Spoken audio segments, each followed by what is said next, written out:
네, 제 4절 공익적 기능의 유지입니다.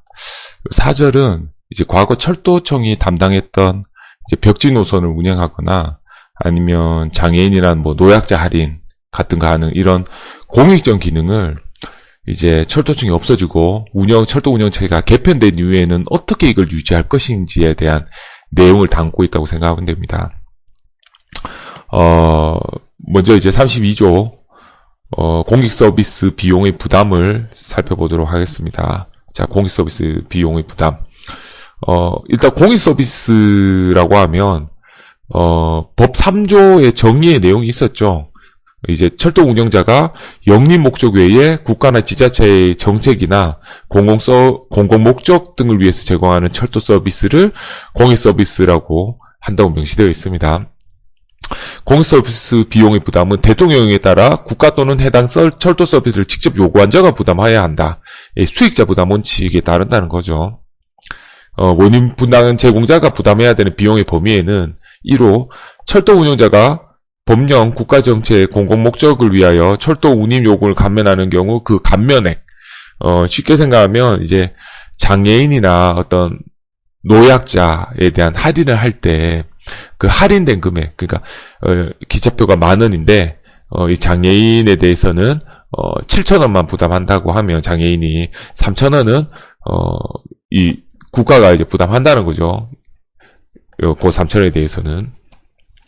다음, 철도 운영자가 벽지 노선 또는 여객 철도 서비스를 중지하여야 하는 경우로서 공익 목적 위하여 기초적인 철도 서비스를 제속함으로써 발생하는 경영 손실. 요거는 예를 들면 이제 벽지 노선 이게 기차가 다니지만 거의 뭐 기차에 기차 한 칸에 사람 한 명, 2명 타고 다니는 그런 곳 있잖아요. 예. 그런 곳 같은 경우에는 그로 인해서 발생되는 경영 손실을 부담하게 됩니다. 이런 데는 그 사람이 타고, 그러니까 이제 열차를 타는 사람 승객의 비용을 뭐 할인해 준다거나 아니면 그 비용을 정부에서 부담한다거나 이렇게 해봤자 금액이 얼마 되지 않잖아요. 몇 명 타지 않으니까. 그러니까 그 노선을 운행하기 위해서 뭐 여러 가지 비용이 발생될 거잖아요. 인건비도 들 거고 어떤 유지 보수비, 뭐 운행비 이런 것들이 드니까 그에 대한 이제 경영 손실 금액을 부담하도록 되어 있고요. 다음 이제 3호로 철도 운영자가 국가의 특수 목적 사업으로 발생되는 비용, 요 세 가지에 대해서 부담하게 되어 있습니다. 네, 다음 공익 서비스 비용 보상의 예산 확보 부분인데요. 요거는 이제 시행령 40조부터는 공익 서비스 비용을 부담하는 그 어떤 절차, 지급 요청을 하고 그걸 지급받게 되는 어떤 절차 부분이라고 생각하시면 됩니다. 먼저 공익 서비스 비용 부담 예산 확보, 요 시행령 40조 부분 내용부터 보면 철도 운영자는 매년 3월까지 그 해가 아니고 다음 연도에 국가가 부담해야 되는 비용 추정서를 국토부 장관에게 제출하도록 되어 있습니다. 예. 요때 이제 국가부담 비용 추정액 산정할 때는 이제 보상 계약, 이제 공익 서비스에 대한 보상 계약을 해놨으니까 그걸 이제 고려하도록 되어 있고요. 요게 이제 부담 비용 추정서, 그러니까 결국 공익 서비스 비용을 청구하는 거니까 이걸 기재부에 제출하는 걸로 혹시 생각하실 수가 있는데 그렇지가 않습니다. 이거 국토부 장관에게 제출하도록 그렇게 되어 있습니다. 그리고 이게 매년 3월까지 다음 연도 공익 서비스 비용 추정액, 당해 공익 서비스의 내용 그 밖에 필요한 사항을 기재한 국가부담 비용 추정서를 국토부 장관에 제출하도록 되어 있고요. 국토부 장관은 관계행정기관과 협의해서 다음 연도에 국토교통부 소관 일반회계의 국가부담 비용을 계상하도록 되어 있습니다. 이게 특별회계가 아니고 일반회계죠. 이게 과거 철도청일 때는 수입이 세금뿐만 아니라 직접 표를 팔아서, 기차표를 팔아서 버는 수익이 있기 때문에 특별회계를 했지만, 이제 국토부 같은 경우에는, 따로 뭐 무언가를 팔고 그에 대한 수익을 가지고 있는 게 아니죠. 그래서 그거는 이제 일반회계로, 하도록 되어 있습니다.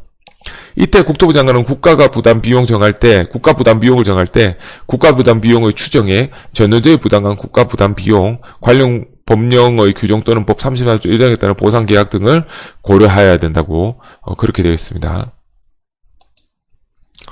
네, 이렇게 전년도에 이제 올해 이 국가부담 비용 추정액을 작년에 예상액을 추정해갖고 작년에 요청해놨죠. 올해에는 이제 다시 철도 운영자가 국토부 장관이 지정하는 기간 내에 국가부담 비용 지급 신청서와 다음 각호서를 첨부해서 국토부 장관에게 제출하도록 되었습니다. 예, 국가부도 이제 신청하는 거죠, 원래. 작년에는 추정액을 해놨었고, 그래서 미리 예상을 확보해놔라고 얘기한 거고요. 원래 이제 실제로 비용에 대한 지급 신청서를 제출하도록 되어 있습니다. 그러면 국가부담 비용 지급 신청액 및 산정 내역서, 당해연도 예상 수입 및 지출 명세서, 최근 2년간 지급받은 국가부담 비용 내역서, 그리고 원가 계약서를 첨부해서 제출하도록 되어 있고요. 그리고 국토부 장관은 반기마다 반기 초에 국가부담 비용을 지급하도록 되어 있습니다. 그리고 당해 반기가 끝나고 30일 이후에는 이 정산하도록 되어 있어요. 국가부담 비용 정산서에 다음 각호서를 첨부하고 국토부 장관에게 제출하면 하도록 되어 있는데, 각호 서류라고 하면 수입 지출 명세서, 수입 지출 증빙 서류, 그 밖에 현금 흐름표 등 회계 관련 서류.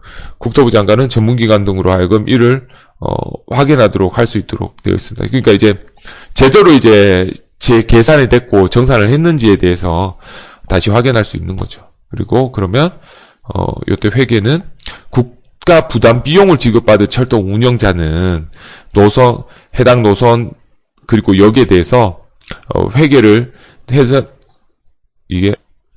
여기 빠져 있네요. 해당 벽지 노선 및 역에 대한, 그러니까 국가부담 비용을 지급받은 역이나 노선이라고 하면 벽지 노선이겠죠. 그러니까 사람이 잘 안 다니는, 많이 승객이 없는 해당 노선의 역에 대해서 회계를 다른 회계와 구분해서 격리하도록 되어 있습니다. 그러니까 이제 지원금을 받았으니까 그에 대해서는 별도로 구분해서 격리하라는 거죠. 그렇게 되어 있습니다. 네, 이렇게 해야 해당 노선이나 역에 얼마나 적자가 있는지를 명확하게 나올 수가 있겠죠. 해당 노선이나 역에 대해서. 일반 회계로 하면 구분이 안 되잖아요. 다 전체 통으로 다 묶여버리니까. 그래서 이렇게 구분해서 격리하도록 되어 있습니다. 그리고 공익서비스 비용 보상제도 합리화 방안 연구결과라고 이제 한국교통연구원에서 나온 자료 중에 요 공익서비스 비용 보상 절차에 대한 내용이 있는데요. 이게 2013년도 자료라서 이제 절차만 대강 흐름만 그냥 이해하시면 될 것 같아서 그 부분만 보면 되고요.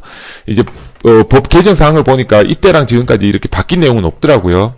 하지만 우리는 법률 내용이 제일 중요하니까 법률 내용을 중심으로 제가 설명드렸던 법률 내용을 중심으로 보고 어떤 흐름이라는 것만 이제 이해할 수 있도록 요걸 말씀을 드리면 공익서비스 비용 보상을 전년도에 일단 비용 추정서를 제출해서 보상 예산을 확보하고 다음에 이제 올해가 되면 보상 계약을 체결한 다음에 보상액 지급 신청을 하고 그러면 보상을 매 반기 초에 지급하고요.